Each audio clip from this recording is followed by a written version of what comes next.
Exercise 8.3 third heading third question. Okay, ಈಗ ಒಂದು question ಕೊಟ್ಟಿದ್ದಾನೆ, 4 ಆಪ್ಷನ್ ಕೊಟ್ಟಿದ್ದಾನೆ, ಅದ್ರಲ್ಲಿ ಕರೆಕ್ಟ್ ಯಾವ್ದಂತ ಫೈಂಡ್ ಔಟ್ ಮಾಡ್ಬೇಕು. ಓಕೆ, ಈ ಕ್ವಶನ್ ಏನೈತೆ ಬರ್ಕೊಂಬರೋಣ. ಓಕೆ, ಕ್ವಶನ್ ಏನಿದೆ, secant A plus tan A into 1 minus sine A ಅಂತ ಇದೆ. ಓಕೆ, ಇದು ಬಂದು ಕ್ವಶನ್. ಈಗ ಫಸ್ಟ್ ಸ್ಟೆಪ್ ಏನ್ ಮಾಡ್ಬೇಕಂದ್ರೆ, ಈ ಟೈಪ್ ಕ್ವಶನ್ ಕೊಟ್ಟಾಗ ಎಲ್ಲವೂ ಸೈನ್ ಕಾಸಿಗೆ ಕನ್ವರ್ಟ್ ಮಾಡ್ರಿ. ಅಂದ್ರೆ ಐದರ್ ಸೈನಿಗಾದ್ರೂ ಕನ್ವರ್ಟ್ ಮಾಡಿಲ್ಲ, ಕಾಸಿಗಾದ್ರೂ ಕನ್ವರ್ಟ್ ಮಾಡ್ರಿ. ಈಗ ಸೀಕೆಂಟ್ ನೋಡ್ರಿ, ನಾನು ಸೀಕೆಂಡ್ ನ ಏನಂತ ಬರಿಬಹುದು, ಸೀಕೆಂಡ್ ನ 1/ಕಾಸ್ ಅಂತ ಬರಿಬಹುದು. ಸೊ ನಾನೇನ್ ಮಾಡ್ತೀನಿ, ಸೀಕೆಂಡ್ ನ 1/ಕಾಸ್ ಎ ಅಂತ ಬರಿತೀನಿ. ಪ್ಲಸ್ ಈಗ ಟ್ಯಾನ್ ನ ಏನಂತ ಬರಿಬಹುದು, ನಾನು ಸಿಕ್ಸ್ ಫಾರ್ಮ್ಲ ನೋಡ್ರಿ, ಟ್ಯಾನ್ ಥೀಟಾನ sine theta by cos theta ಬರಿಬಹುದು. ಇಲ್ಲಿ ಟ್ಯಾನ್ ಎ ಇರೋದ್ರಿಂದ ನಾನೇನ್ ಬರಿಬಹುದು, sine A by cos A ಅಂತ ಬರಿಬಹುದು. Okay, into 1 minus sine A. Okay, ಈಗ ಇಲ್ಲಿ ಡಿನಾಮಿನೇಟರ್ ಏನಿಲ್ಲ ಅಂದ್ರೆ 1 ಇದೆ ಅಂತ ಅರ್ಥ. ಓಕೆ, ಈಗ ನೀವು ನೋಡಿದ್ರೆ ನೋಡ್ರಿ, ಇಲ್ಲಿ ಕಾಸ್ ಎ ಇದೆ, ಇಲ್ಲಿ ಕಾಸ್ ಎ ಇದೆ. ಸೊ ಎಲ್ಸಿಎಂ ತಗೊಂಡ್ರೆ ಏನ್ ಬರುತ್ತೆ, ಕಾಸ್ ಎನೇ ಬರುತ್ತೆ. ಇಂಟು ಇಲ್ಲಿ ಬರ್ದಾಗ ಏನು, ಇಲ್ಲಿ 1 ಇದೆ, 1 ಮೈನಸ್ ಸೈನ್ ಎ. ಓಕೆನಾ, ಈಗ ಇಲ್ಲಿ ಡಿನಾಮಿನೇಟರ್ ಸೇಮ್ ಇದ್ದಾಗ ಮೇಲೆ ಏನಿದೆ ಅಲ್ಲ ಅದೇ ನಂಬರ್ ಬರೀಬೇಕು. So 1 plus sine A. Okay, ಈಗ ನೀವು ಮಲ್ಟಿಪ್ಲೈ ಮಾಡಿದ್ರೆ cos A into 1 cos A ಆಗುತ್ತೆ.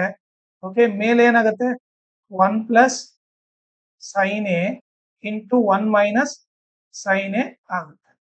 ಹೌದಾ? ಓಕೆ, ಈಗ ಇದು ಯಾವ ಟೈಪ್ ಇದೆ ನೋಡ್ರಿ, A plus B into A minus B ಇದೆನಾ. ಓಕೆ, ಈ formula A plus B into A minus B ತರ ಇದೆ. ಸೊ ನಾವು ಅದಕ್ಕೆ ಏನಂತ ಬರಿಬಹುದು, okay, A plus B into A minus B ಇದ್ರೆ, ಓಕೆ, ನಾನೇನ್ ಮಾಡ್ತೀನಿ, ಈ ಫಾರ್ಮುಲಾನ ತೆಗೆದ್ಬಿಡ್ತೀನಿ, ಯಾವಾಗ ಬೇಕಾದ್ರೂ ಅವಾಗ ಯೂಸ್ ಮಾಡೋಣ. ಓಕೆ, ಈಗ ನಮ್ಗೇನು A plus B into A minus B ಇದೆ, ಏನಂತ ಬರಿಬಹುದು, A square minus B square ಅಂತ ಬರೀಬಹುದು. Okay, whole divided by, okay, cos A ಇದೆ, ಕಾಸ್ ಎ ಅಂತ ಬರೀತೀವಿ. ಓಕೆನಾ, ಇಲ್ಲಿ ಯಾವ ಫಾರ್ಮುಲಾ ಯೂಸ್ ಮಾಡಿದ್ವಿ, A plus B into A minus B is equal to A square minus B square formula use ಮಾಡಿ. ಓಕೆ, ಈಗ 1 ಸ್ಕ್ವಯರ್ ಏನು, 1 minus sine square A whole divided by cos A.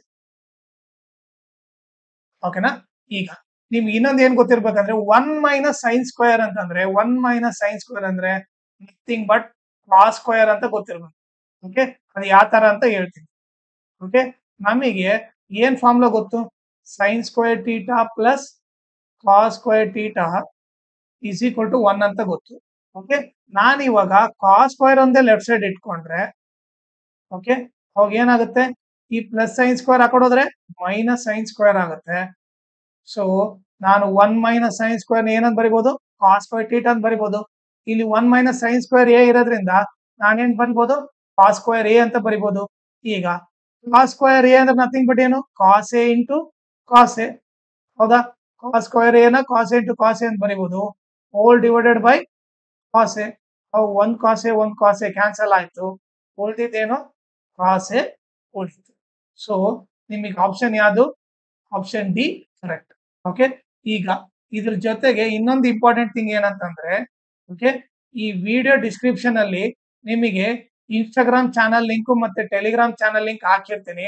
ಅದ್ರ ಜೊತೆಗೆ trigonometry full lesson play list link ಹಾಕಿರ್ತೀನಿ, ಅದನ್ನ follow ಮಾಡ್ರಿ. ಯಾಕಂದ್ರೆ ನಿಮ್ಗೆ ಏನಾದ್ರೂ ಡೌಟ್ ಇದ್ರೆ ಇನ್ಸ್ಟಾಗ್ರಾಮ್ ಮತ್ತೆ ಟೆಲಿಗ್ರಾಮ್ ಅಲ್ಲಿ ನೀವು ನನಗೆ ಪರ್ಸನಲ್ ಆಗಿ ಮೆಸೇಜ್ ಮಾಡಿ ನಿಮ್ ಡೌಟ್ ಕ್ಲಾರಿಫೈ ಮಾಡ್ಕೋಬಹುದು. ಅದ್ರ ಜೊತೆಗೆ ನಿಮಗೆ ಅಪ್ಡೇಟ್ ಅಂದ್ರೆ ನೋಟ್ಸ್ ಇಲ್ಲ ಏನಾದ್ರು ಕ್ವಶನ್ ಪೇಪರ್ ಸಾಲ್ವ್ ಮಾಡಿದ್ರೆ ನಿಮ್ಗೆ ಒಂದು ನೋಟಿಫಿಕೇಶನ್ ಬರುತ್ತೆ. ಓಕೆ, ನಿಮಗೆ ಈಸಿಯಾಗಿ ಗೊತ್ತಾಗುತ್ತೆ, ಅದನ್ನ ಅವಾಗ ರೆಫರ್ ಮಾಡಿದಾಗ ನಿಮಗೆ ಡೆಫಿನೆಟ್ಲಿ ಹೆಲ್ಪ್ಫುಲ್ ಆಗುತ್ತೆ. ಸೊ ಅದಕ್ಕೆ ಇನ್ಸ್ಟಾಗ್ರಾಮ್ ಮತ್ತೆ ಟೆಲಿಗ್ರಾಮ್ ಚಾನಲ್ ನ ಫಾಲೋ ಮಾಡಿ.